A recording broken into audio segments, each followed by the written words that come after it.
Alors, chers amis de l'ANEL, après Jérôme Baignon hier, Robert Crost il y a quelques instants, je voudrais, en conclusion de notre atelier prospective, élargir l'appel de Pornic à un appel à la solidarité nationale pour venir aider les collectivités littorales à financer la gestion du trait de côte et les questions d'érosion. Je ne voudrais pas qu'on en reste au consensus apparent de la table ronde de ce matin, au cours de laquelle on a entendu des députés de la majorité exprimer leur insatisfaction ou leur inquiétude sur le financement peu probable dans la prochaine loi de finances de la gestion du trait de côte.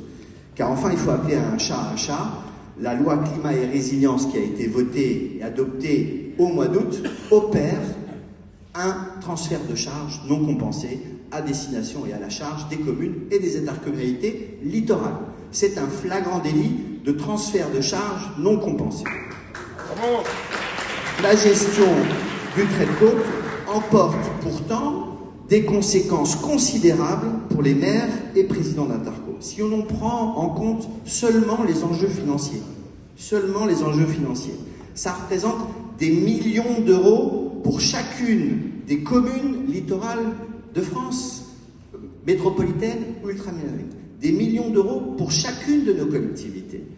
Alors, chers amis députés de la majorité, vous qui avez constitutionnellement le dernier mot dans les débats parlementaires et donc dans l'élaboration de la loi, c'est ainsi que les choses sont faites dans notre Constitution. Chers amis de l'ANEL, nous ne doutons pas du soutien que vous nous apportez, mais moi je voudrais appeler à votre sens des responsabilités. Vous êtes en responsabilité et en situation de voter les financements correspondants dans la loi de finances. Ce que vous n'avez pas pu faire voter au mois d'août, faites-le de grâce pour les communes et les intercommunalités littorales au moment de la loi de finances, parce que sinon nous serons incapables, nous seuls, communes littorales et intercommunalités, de financer la montée du niveau de la mer. Pourquoi est-ce que ce seraient les communes et intercommunalités de France métropolitaine et ultramarine qui financeraient seules les conséquences du réchauffement climatique et l'élévation du niveau de la mer?